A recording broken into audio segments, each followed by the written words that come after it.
this right here is some fertilizer that I made.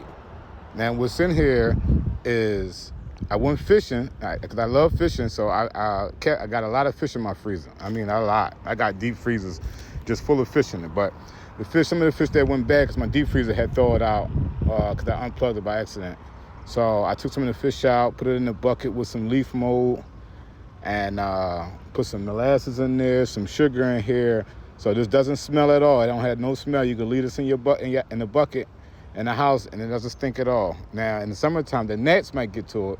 Yeah, you have a problem with that. But I mean, other than that, and even in the wintertime, you can keep it in the house. But this is some fertilizer I made. So I've turned it, like if you see the sludge inside of it, you can see the fish still like moving in there. Like it still broke down to a liquid. You know what I mean? But it's still thick because it's still breaking down the bacteria, is still breaking down the fish.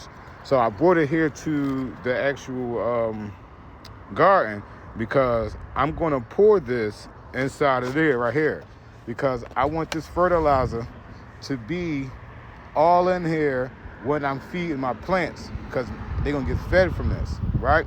So, but because I put in here chlorine water, I bought this.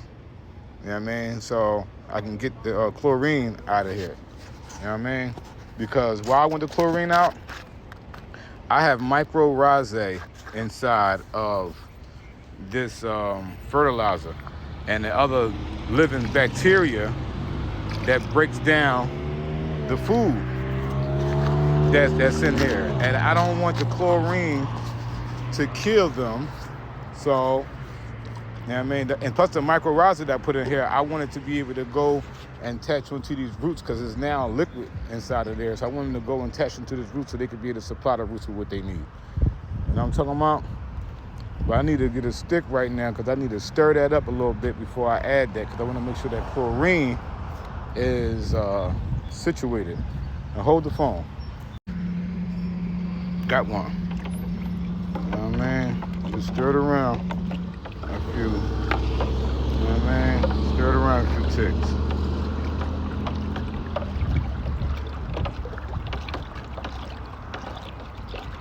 Just a few ticks just to get that joint all up in there.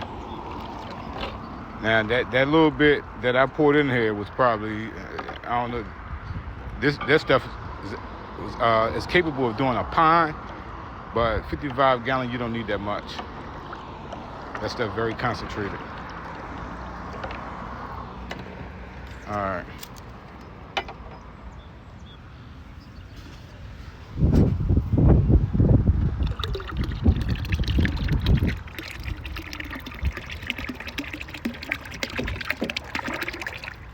Now what I just did was turn all that fish, everything that I put in there, I done made it all liquidized and dispersed it all inside of this 55 gallons. So now every time I go feed from this, I'll be giving the plants food that's plant available every single time. You know what I mean? Every single time. So this is going to be a feeding chamber. I'm just going to leave this for feeding. But I am going to give them something before I leave though, that's for sure. But I just wanted to show y'all that right there. I'll make another video and showing y'all step by step how to make this fertilizer. You know what I mean? Because I'm telling you right now, this fertilizer is the only fertilizer you're going to need.